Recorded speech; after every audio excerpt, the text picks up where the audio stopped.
Saurabh Kumar, the Chief Conservator of Forests, Government of Goa, was happy to speak to Preeti Soiru. नमस्कार, दूरदर्शन में आप सभी का स्वागत है। ये है 6th bird festival of Goa और हमारे साथ है chief conservative officer Saurabh Kumar. नमस्ते सर।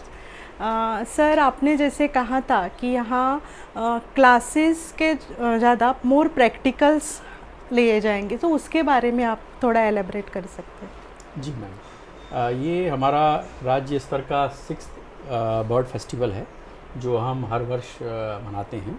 इस वर्ष जैसा कि आपको पता है ये बोंडला में हो रहा है और हम इसका पैटर्न डिसाइड करने के पहले हम सभी अपने जितने भी स्टेक होल्डर्स हैं, जितने भी एक्सपर्ट्स हैं, जितने भी डेलीगेट्स आते हैं, सबसे विचार विमर्श करते हैं कि आपको ये फेस्टिवल लोगों का फेस्टिवल है, कैसा चाहिए। तो हमने पिछले वर्ष जो फेस्टिवल हुआ था उसमें काफ़ी विचार विमर्श किया। उसके उपरांत जो डेलीगेट से विचार आए उसके तहत हमने इस बार बर्ड फेस्टिवल में बर्ड वॉक रखी है, टेक्निकल सेशंस रखे हैं और इवनिंग में हमने वर्कशॉप सेशंस रखे हैं। ज़्यादा समय जो है हमने रखा है फील्ड के लिए कि लोग सुबह 5:30 बजे या 6 बजे ऐसा कन्वीनियंट हो उससे लेकर 10:30 तक बर्ड वॉकिंग कर सकते हैं। पूरा सुबह के समय बर्ड वॉकिंग कर सकते हैं क्योंकि that is the best time for the bird walking. उसके बाद कुछ हम टेक्निकल सेशंस रखते हैं और शाम को समय कैसे बर्ड की आवाज़ को कैसे पहचानें, कोई बर्ड की अगर साउंड रिकॉर्डिंग के बारे में जानकारी लेना है तो वो कैसे लें, हम कौन सा कैमरा यूज़ करें, किस तरह से बर्ड फोटोग्राफी करें, कहाँ पर इम्पॉर्टेंट बर्ड एरियाज़ कौन हैं, बर्ड कंजर्वेशन के बारे में विश्व में क्या हो रहा है, दुनिया में देश में क्या हो रहा है, हमारे राज्य में क्या हो रहा है, राज्य स्तरीय क्या प्रयास हो रहा है। तो एक तरह का हमने इसको पार्टिसिपेटिव और इंटरेक्टिव बनाने की कोशिश की है। क्लोज्ड क्लासरूम सेशंस को हमने अपने जैसा हमारे स्टेक होल्डर्स से हमने विचार रखा था, हमने इस बार कम से कम रखा है। वातावरण में जाकर के, बाहर जाकर के, क्षेत्र में जाकर के, जंगल में जाकर के हम बर्ड वॉचिंग का अवसर लोगों को प्रदान कर रहे हैं और साथ ही साथ उनको क्षेत्र में जाकर के क्षेत्र में बर्ड वॉचिंग कैसे करें और उसके क्या साइंटिफिक पहलू हैं उनको हम बता रहे हैं।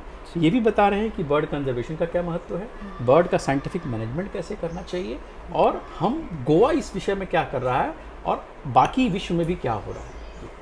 सब फर्स्ट बर्ड फेस्टिवल और ये 6th बर्ड फेस्टिवल, अब क्या नया है इस साल, कैसे बदला, इसके बारे में? मैम, मैं सबसे अगर बदला है तो उत्साह, मैं देखता हूँ कि बहुत उत्साह है लोगों में, जिस तरीके से पार्टिसिपेशन बढ़ रहा है, जिस तरह से लोगों की जिज्ञासा बढ़ रही है, जिस तरह से लोगों का एक आउटलुक बदल रहा है।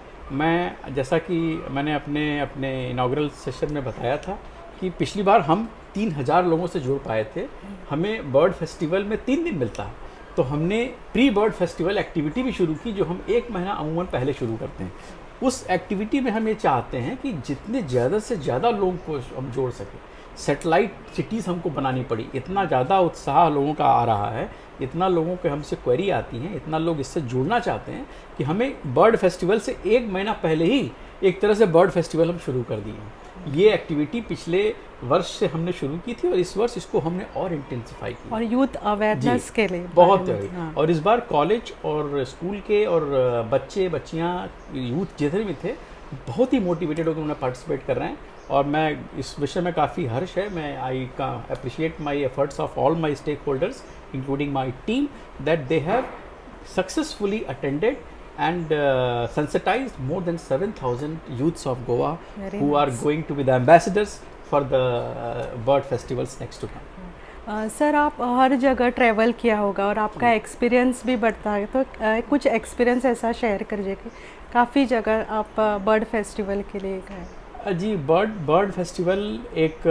बहुत ही, मैं तो ये कहूँगा कि एक बहुत ही टेक्निकल टाइप का शौक़ है, बहुत जिसको होता है, लेकिन उसका बहुत अमूमन इसमें एक तरह का ना जुनून सा होता है। तो हमारे बहुत से ऐसे सीनियर हैं जो हम लोग को कहानी सुनाते थे।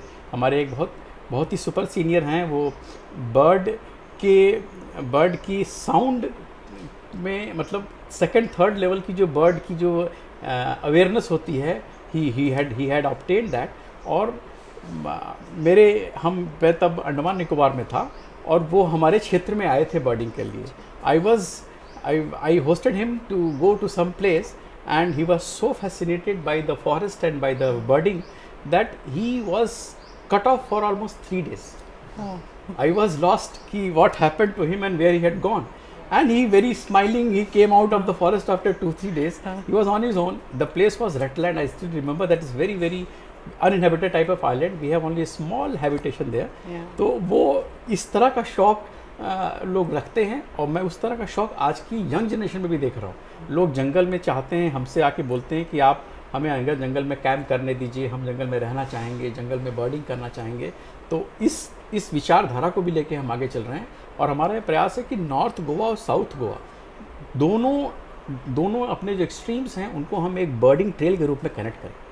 पूरा का पूरा जो आपका ईस्टर्न घाट है, ईस्टर्न घाट जो हमारा है, जिसको आप वेस्टर्न घाट बोलते हैं, गोवा के लिए जो ईस्टर्न है, ईस्टर्न पार्ट ऑफ गोवा है, पूरा प्रोटेक्टेड एरिया है. It's a birds paradise.